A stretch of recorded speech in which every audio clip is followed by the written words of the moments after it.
Thanks very much for that introduction, Andrew. Wonderful. Great stories, great memories. Okay, so David never taught me how to say no. I always said yes. Okay, so just a little bit of an introduction here for people who maybe aren't quite so aware of how we divide things up in this strange little world we live in.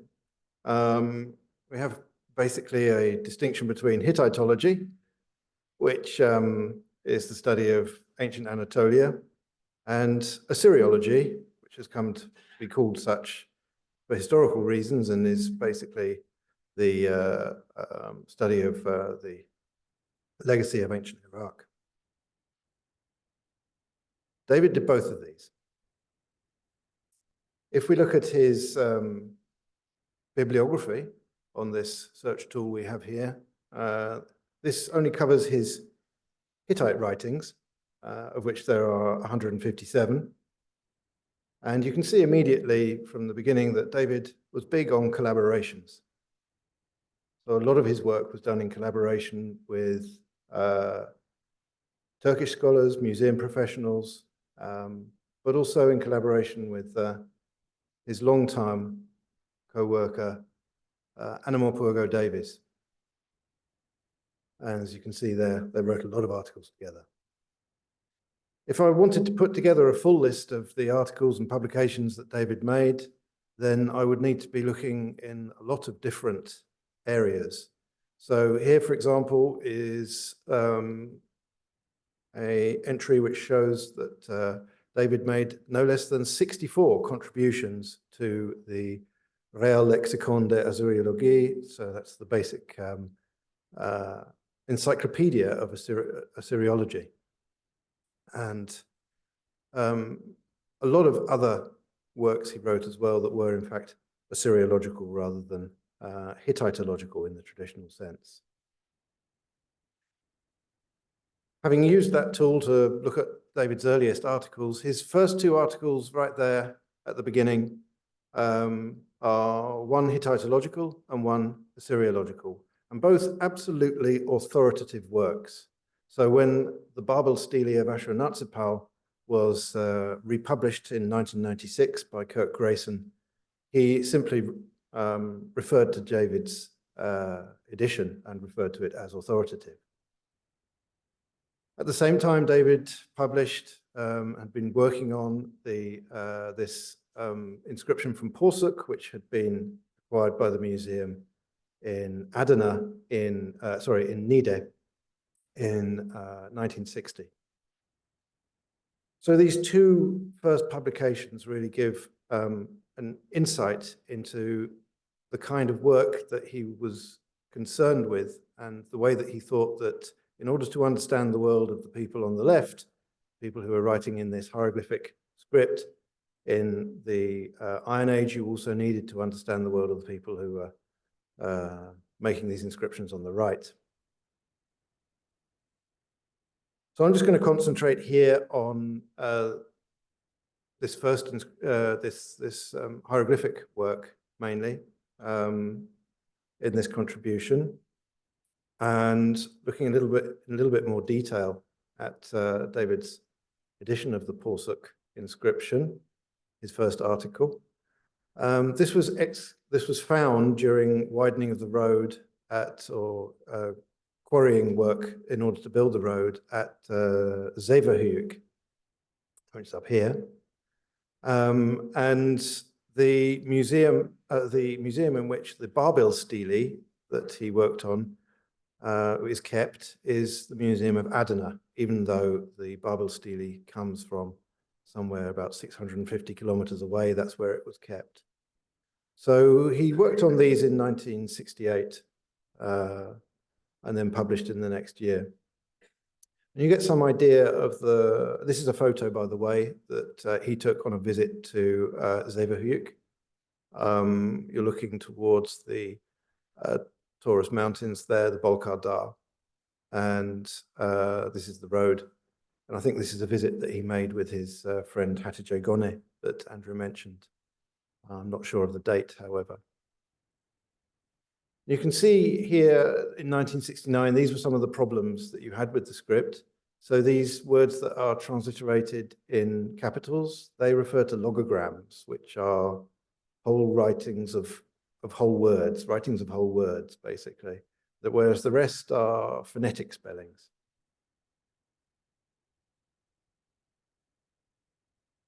And there were a number of problems with understanding the script that David was able to commit himself to.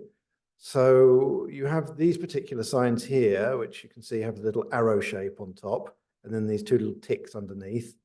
And this sign as well, that looks like a bit like a loop, and sometimes that also has two little ticks underneath it. And these are really, really common signs in the script. And because they were so common, people thought they must be vowel signs, because cross-linguistically, those are the most common signs that you get. Also, it was very clear that this sign was used as a writing for a demonstrative pronoun, this. So for that reason, people connected it as well with things like Latin, is, id, whatever. And that was the reason people used to transliterate this as a vowel. Here, this sign is transliterated like that, vowel, and these signs are transliterated like this as a vowel as well. So at the time, who was studying Anatolian hieroglyphs? Well, there were very few people, and most of them were doing this as a side job, as it were, beside their day job. You had Piero Merici, who was from Pavia, who wrote on all sorts of different subjects. And that's another thing that one should emphasize. A lot of these people were really, really flexible and adventurous in the topics they wrote about. Ignatius Gelb, who was from Chicago, he was also extremely adventurous. Assyriologist is how we usually would understand his work, but he wrote on the history of writing. Emmanuel Laroche from Paris. And then people who were more David's contemporaries, you had Animal Pogo Davies, of course, and Ali and Belkis Dinchol, who were just starting out around then, or at least Ali Dinchol, I think, had started publishing by then. So it wasn't really very many people who were publishing on the topic at the time. Later in the 1970s, you had Massimo Poeto and Massimiliano Marazzi as well. And the main books that you had by Merici, for example, was the Hieroglyphic Hittitisches Glossar and Gelb's Hittite Hieroglyphs and Laroche's Les Hiéroglyphes Hittites.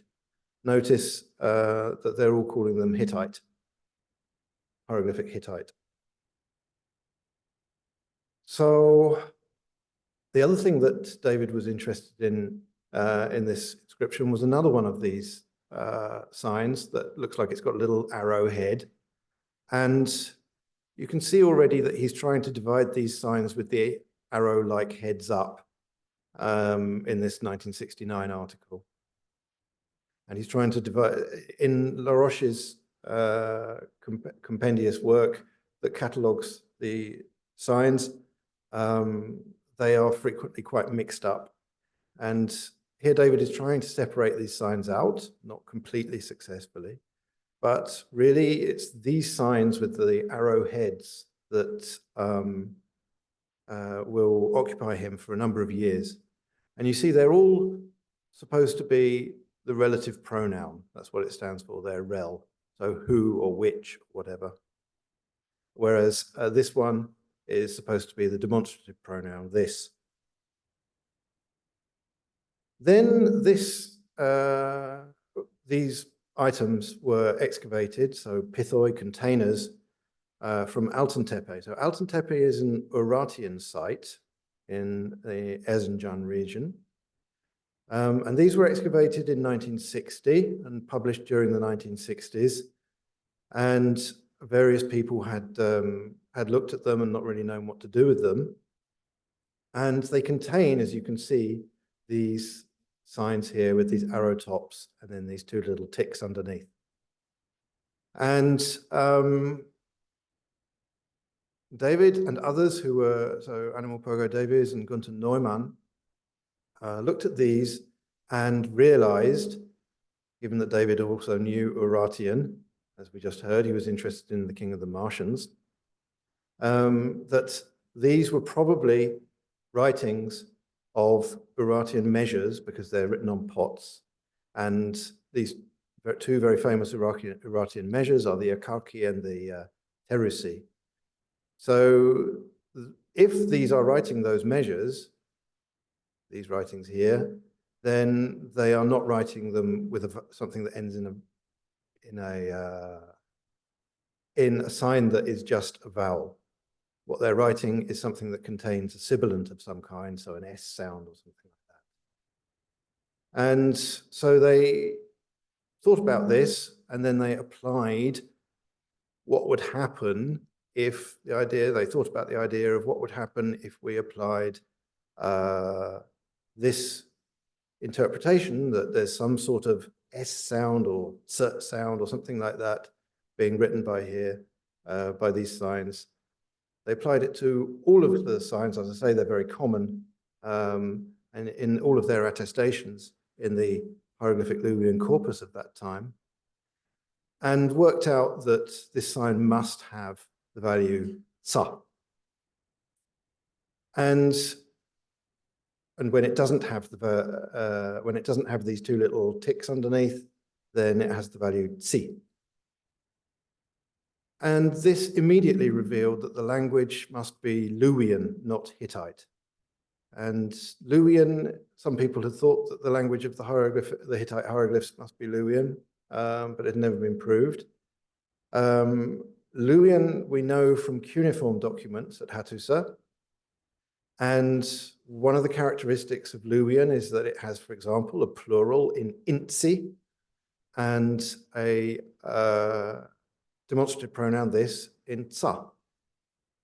So that immediately made all sorts of sense.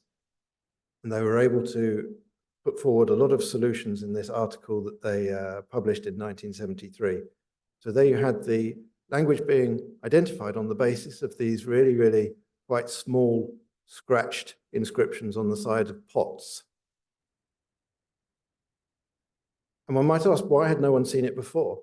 This is the main hieroglyphic Luwian inscription of Karatepe, which is usually given the credit for the decipherment of the script because it is 74 paragraphs long and it's in two languages, Hieroglyphic Luwian, as we now call it, and Phoenician.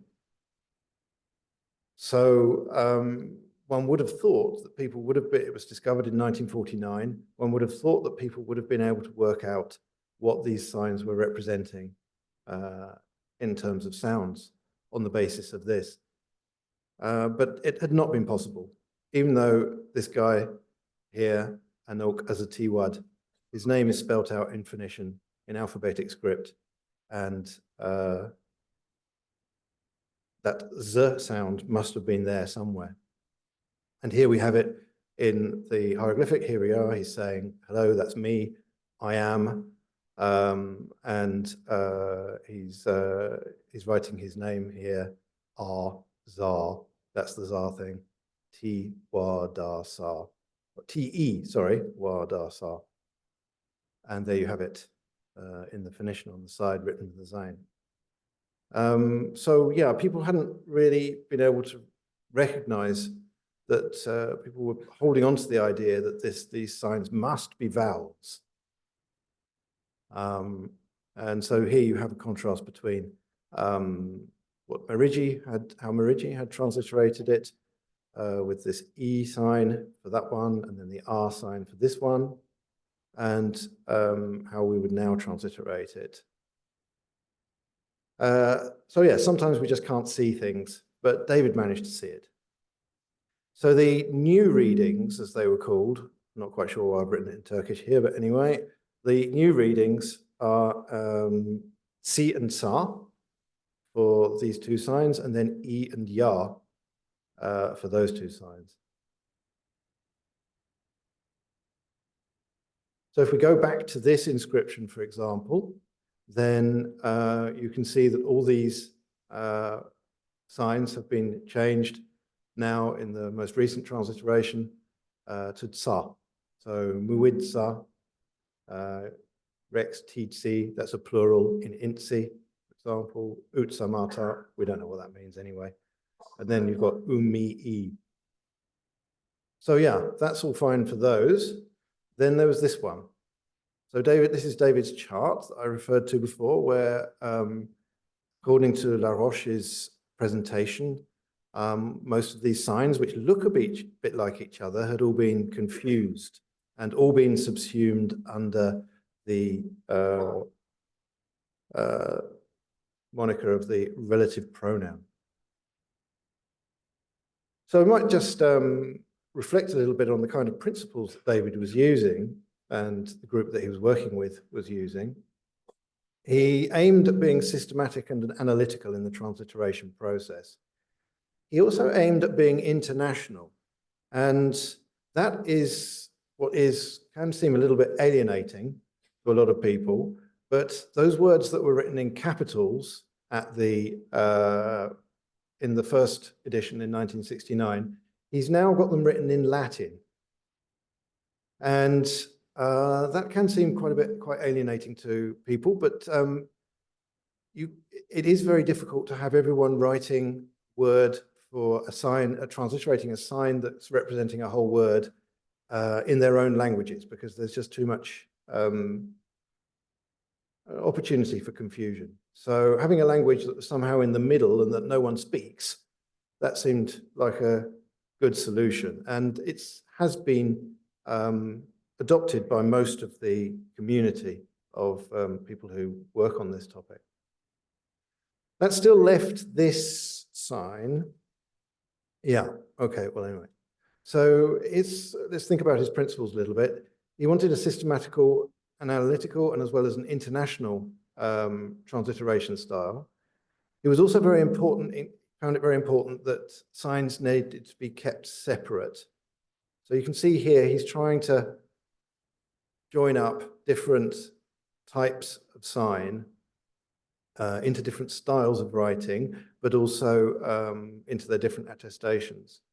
So signs need to be kept separate, and important as well is that a picture of an object is not the same as a sign in a script. And various people had theorized, for example, that this thing was supposed to be some kind of chisel, but there is another sign for a chisel that looks a little bit different. So somehow it was important for them to keep this chisel sign different from this sign, whatever it was supposed to represent. The thing was, this sign's function was as a writing of the relative pronoun, who or which. So this was an important thing, I think, that a picture of an object is not the same as a sign in the script. Another important principle according to which he worked, he very rarely articulated his principles until his very last few articles, was that one sign should have one value. So there's no or very little polyvalence, no multiplicity of values for single signs. And this was something that he thought that had been imported from the reading of the cuneiform script, where polyvalence and having lots of different phonetic values for single signs is very frequent. He said, yes, okay, there are some signs where we have something can be a wa, or it can be a we, or it can be a ra, or a re, or a lu, or a la, or a li. But for David, T was always T, and me was always me, and C was always C. And that remains slightly controversial.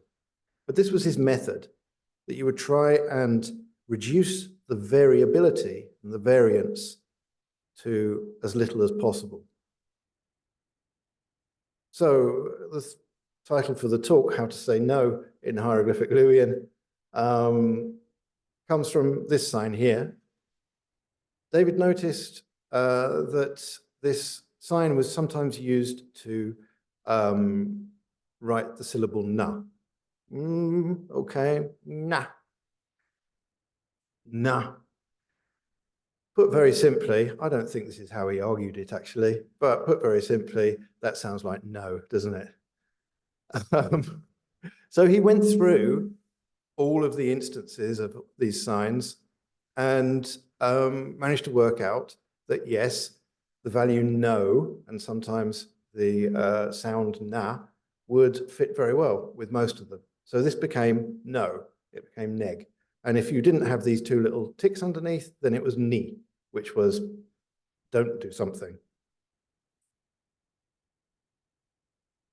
He was also then, with Anamorpogo Davies, able to identify this sequence here in an Empire period inscription, a Bronze Age inscription, after it had been published by Massimo Poeto, which has a sequence which is quite common in inscriptions of the Hittites. To those countries, the great kings of Hattusa, my fathers and grandfathers, no one had run. So here you've got the no, here you've got the who, so not who, literally, and then here you've got the verb for to run, which is huia in Luwian. So he was able to identify then that this has got the relative pronoun, and then we've got this other thing, rel to, as it had previously been called, hui. So by this time, he'd managed to solve all the problematic signs from 1969. He'd managed to prove that the language is conclusively Luwian rather than Hittite. But the process of documentation is what was really important here. So decipherment is one side of what David was doing. Documentation was the other, because you have to imagine a time when all these inscriptions, it's difficult to imagine for me because I never learnt Luwian at that time, but all these inscriptions were scattered around obscure festschrifts, articles, and were very difficult to find. And a lot of them published in very out-of-the-way places. So he tried to get all of these inscriptions together, and he made it his life's work to visit them all in person and to make accurate drawings of them. As Andrew talked about earlier, traveling to Turkey and going to visit these inscriptions frequently in the company of his companions, particularly Hatice Gone. This was his regular yearly itinerary. The next thing I'd like to talk about that made David really quite famous within our small circles is this one, the so-called Tarhun-demo seal. So this seal played a role in the very initial decipherment of the hieroglyphic signs because it's in two scripts. You can see it's got cuneiform around the side, and then it's got the writing of the people's names, this person's name, in the middle. And Archibald Sayce had identified the usefulness of this seal for the decipherment back in 1882. Sayce was the person who discovered the Hittites, in inverted commas. And he noted that, well, okay, he had quite adventurous decipherments of the whole thing. And he noticed that there's this sign here, tar. So he thought, okay, what do I know about Anatolian history? And there was this dynasty called the Tarhun-demo or something. So that's where he's got the rest of that name from. The only decipherments that Sayce made that were actually correct were these, which where you have the correspondence between the word for king, which is this thing here, and the word for land, which is this one, smaller double triangle. And the rest of it is rather adventurous, I would say, and imaginative. Let's just focus here on this little person. So this is some sort of donkey head or whatever with a strange little tuft, swept back ears or whatever. and there's something going on underneath its chin as well. So David had been looking at some photos, some very good photos of the Carabel relief. The Carabel relief was the first known hieroglyphic relief. It's referred to even by Herodotus as belonging to a Egyptian pharaoh. And it's over here, right here, over here in the west. And Sayce had also looked at it, but not made the connection. And people have been looking at this, and they'd also been looking at that for a good 100 years. No one had seen that, I mean, you can't see from this photo either, no one had seen that the person's name, the king's name that is written on the Carabel relief is in fact using this exact same sign here. No one had seen it until David saw it. And this sign here is Wa, and that sign is also Wa. They're two different signs that have the same value. So his name is Tarkus Nawa, and then he's the king, and he's the king of a place called Mira. This was incredibly important. Just to have a look at the difference between Sayce's interpretation of the cuneiform and David's. So this guy's called Tarkasna, which means Mr. Donkey or Mule, basically. Tarkasna Wa. And on the seal that we looked at, the Tarhun-demo seal as it's called, David has transliterated the cuneiform like this. He can't, where you've got a little exclamation mark there, that means that the sign has been written wrong. But all the other signs are written correctly. Sayce had, as I say, seen a much more adventurous cuneiform writing and had tried to fit the cuneiform writing into this a writing of what he thought was Tarhun-demos. But yeah, so David's unable to get away with having an interpretation of the cuneiform writing that is entirely square. Just as with the Altentepe Pithoi, it wasn't exactly the same, making the comparison between the Terusi and the Turutsa, as they ended up transcribing it. And here also you've got a problem with this sign Ra. But these are things that you have to get around. You've got to remember this is Western Anatolia, and possibly they didn't know how to write cuneiform that well there at this time. This had enormous implications and made David's reputation quite a bit more famous outside of the field as well. So it had implications for the location of a place called Wilusa, which occurs in the Hittite documents. So in treaties, there's a treaty with Wilusa, for example. And it has been identified with Troy, which is called Wilion in Homer. And David basically argued that these places that we know about that are in the West, Mira Kualia, the Seha Riverland, Apawea, they all have to be located now that we know where the king of Mira was living. He's basically living here on the border. So the Carabel inscription is found on the border between Mira and the Seha Riverland.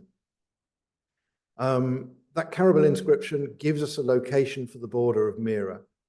And then David argued that if we take all the places that we know about in the Hittite documents, then essentially the whole of the western coast is filled up, and the only space that is left for this place, Wilusa, is here, which is where you'd expect it to be if you wanted it to be Troy.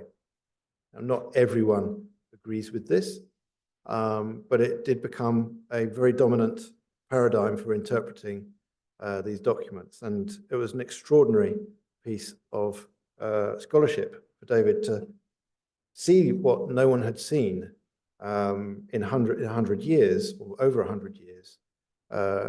In other words, this connection between the Tarhun-demo seal and the Carabel inscription. So in the year 2000, his work of documentation reached its first peak. The Corpus of Hieroglyphic Luwian inscriptions was published, which for the first time brought together all the hieroglyphic Luwian inscriptions, or at least most of them, from the Iron Age. And then there was a special volume dedicated to the very long inscription of Karatep Arslantash, which was authored by Halit Chambal, but using David's drawings. And the inscriptions are here presented not only in transliteration and drawing and photographs, but also in their archaeological, historical, and epigraphic aspects. So David discusses all these things and discusses them authoritatively. Now, the fact that all of these inscriptions had come together in one place, albeit only the Iron Age inscriptions, because he still had the Empire period inscriptions to work on, this brought about a number of revolutions in hieroglyphic Luwian studies, because lots of people were now able to access this material more easily. Now, among most of those discoveries that were made in the period after the publication of the corpus were in fact stimulated by David, but not only his own. So the discovery of initial A final, which is, for example, where this very strange practice they had of writing an A that comes at the beginning of a word at the end of a word. So, for example, the word amis, mai, is spelled misa-a in Bronze Age and early Iron Age texts. David found this when he started working on the Bronze Age text. Later on, they started writing it amisa after the early Iron Age. And this immediately gave us a really important clue for how to date these texts. So if something has this phenomenon of initial A final, where they spell a word initial A at the end of a word, then it's going to tell us roughly when it was written.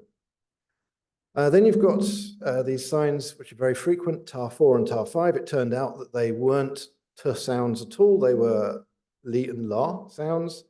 And then you also had the discovery that tar3 is actually something more like da, and is also sometimes alternates with ra. These are things that, again, really changed the complexion of the language. So the name of Elizabeth Rieken and Ilya Yakubovich should be associated with those previous developments. And from the historical perspective, suddenly we were confronted with a land of Palestine in the Yarmouk. And around the same time, you had the Aleppo temple inscriptions which were coming up, and the Arsus inscriptions published by David, and then in collaboration with the Dincholls and Hassan Peker and Alia Öztan, which were also from this land of Palestine. And this was really extraordinary because, as David said, is this word related to the Philistines, Palestine? It's difficult not to mention all the horrendous things that are going on there. But it seems that this was a very, very ancient name in the whole of this region. And you had this kingdom which just appeared out of nothing once we had been able to reread these signs as La and Li. So then, as Andrew mentioned, the Corpus Volume 3 appears this year. Inscriptions of the Hittite Empire and new inscriptions of the Iron Age. I'd like to insist here on it being edited by Junko Taniguchi. We were unable to get De Gruyter to agree to write that in my book. An author is the person who writes a book, and an editor is someone who corrects it, that kind of thing. But no, they decided that it had to be that the whole book was edited by David Hawkins, and Junko had prepared it for publication, which I do not think reflects the enormous amount of work that she put into this. So the inscriptions of the Iron Age came out. And the manuscript was finished in 2019. So what now? Lots of hieroglyphic Luwian inscriptions are still coming out, and the ones that appeared since 2019 have generally not been included in the corpus. That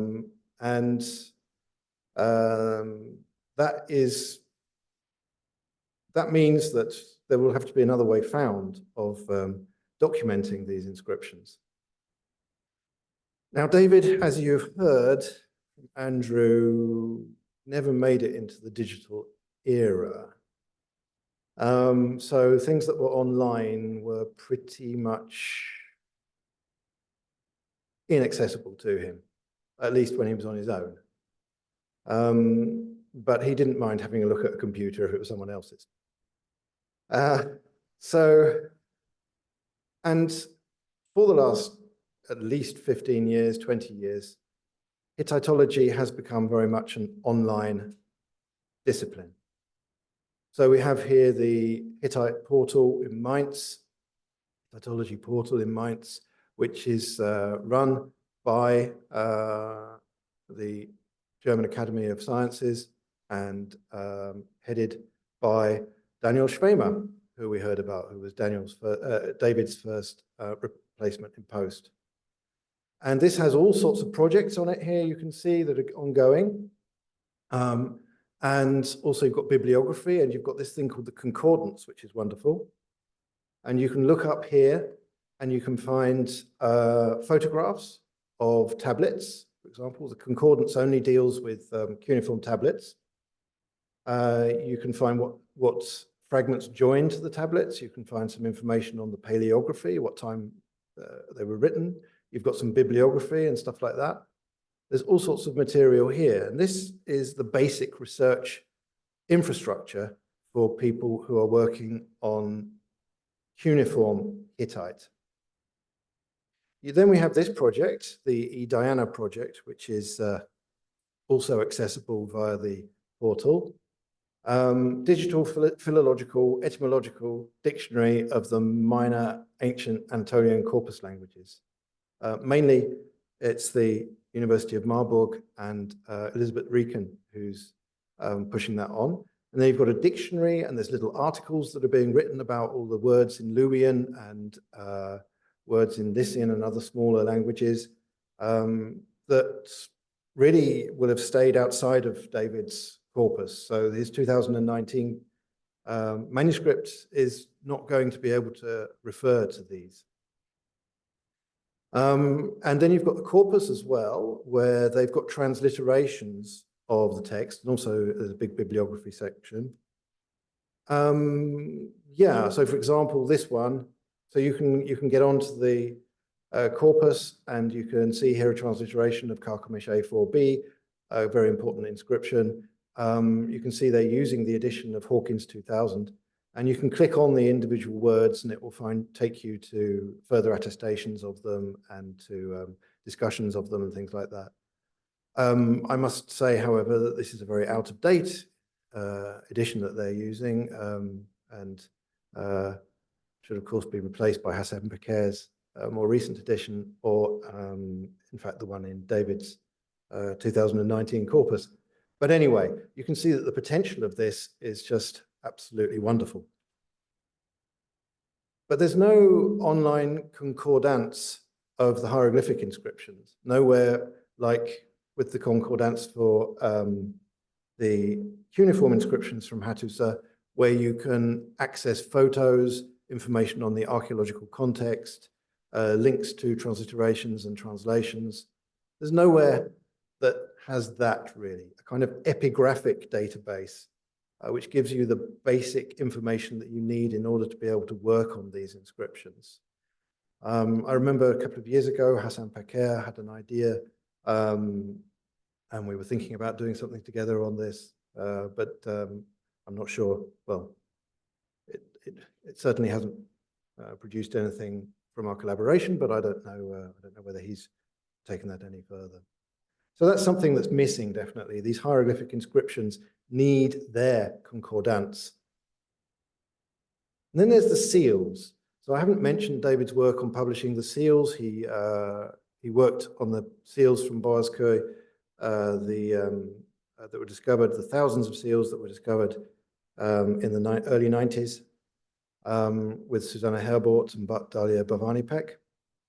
But the seals were incredibly important for the decipherment of the hieroglyphic script because so many of them have this cuneiform ring and then hieroglyphs in the middle.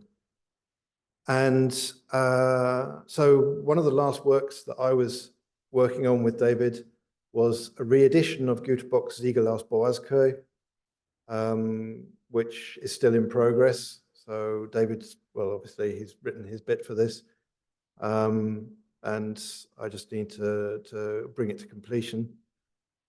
And so these were published in the 1930s and 40s. So obviously there's been a huge amount of development in our understanding of the hieroglyphic script since. And also it allows us to show the way in which the hieroglyphic script was deciphered. So that's one thing I'm working on. But also there are major public collections of seals that are in the process of publication. So as I say, we had around 3,000 seals from Boğazköy. There's probably around 7,000 from there in total. And Kaman-Kalahiyuk, I'm working on publishing a collection of 500 seals. Ortaköy Sapinua, the team there, who have generously allowed me also to look at their material.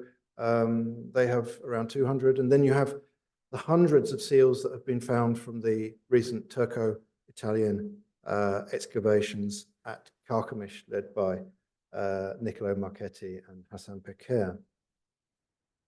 So this is something that would really benefit, I think, as well, from some sort of concordance online publication, because there are thousands of these things. And all of them have an archaeological context. Frequently, it's quite similar. We need to be able to make them readily available and accessible to people who are working with this material. The next way forward, I think, is photogrammetry. And this is particularly to be associated with the work of Massimiliano Marazzi and Natalia Bolatti-Guzzi and their colleagues who have this project Hattusa going on, where they are scanning monuments that are very weathered, for example, using 3D photogrammetric practices of various different types. It's an incredibly painstaking process, however, stitching these different photogrammetric recordings together. But here you have David's incredible drawing of an extremely worn inscription, the Nishantash inscription, which he did just with his eyes. And he wrote in his publication of this that he hoped techniques would be found in the future in order to be able to fill in the gaps. And it seems that this method is definitely one that is already bringing really interesting results. Then we have the graffiti. So 2 years ago, over 250 painted graffiti were found in a tunnel, famous tunnel. If you've ever been to Boğazköy, there's the Sphinx Gate, and underneath it, there's this tunnel that goes, goes outside the gate. But it's a rocky tunnel, and someone was sheltering from a storm in there. No one had noticed this over the several hundred years that the tunnel has been opened. Someone was sheltering from a storm there, and put on their mobile phone and suddenly saw all these things. And they were painted graffiti. There's over 250 of them.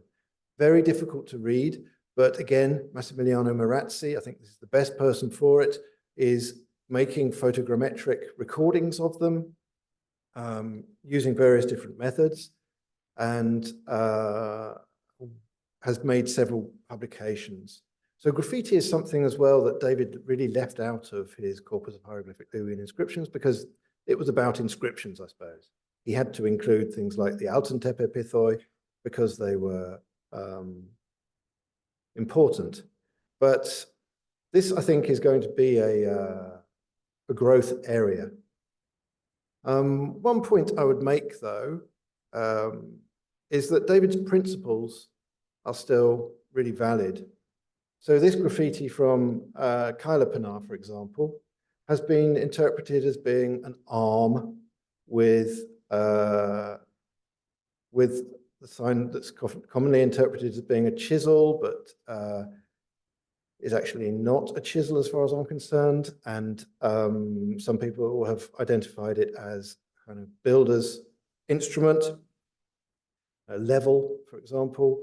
And it's been supposed to be the word for stonemason. I disagree with this entirely. And well, one can't make such certain statements about this kind of material, but I don't think that this is the case. I think this is this relative pronoun sign, which is different from the chisel sign. And it's got the sign na beside it, which you can always tell because it's got this tail coming off it. And it just spells someone's name, Quina. But there we go.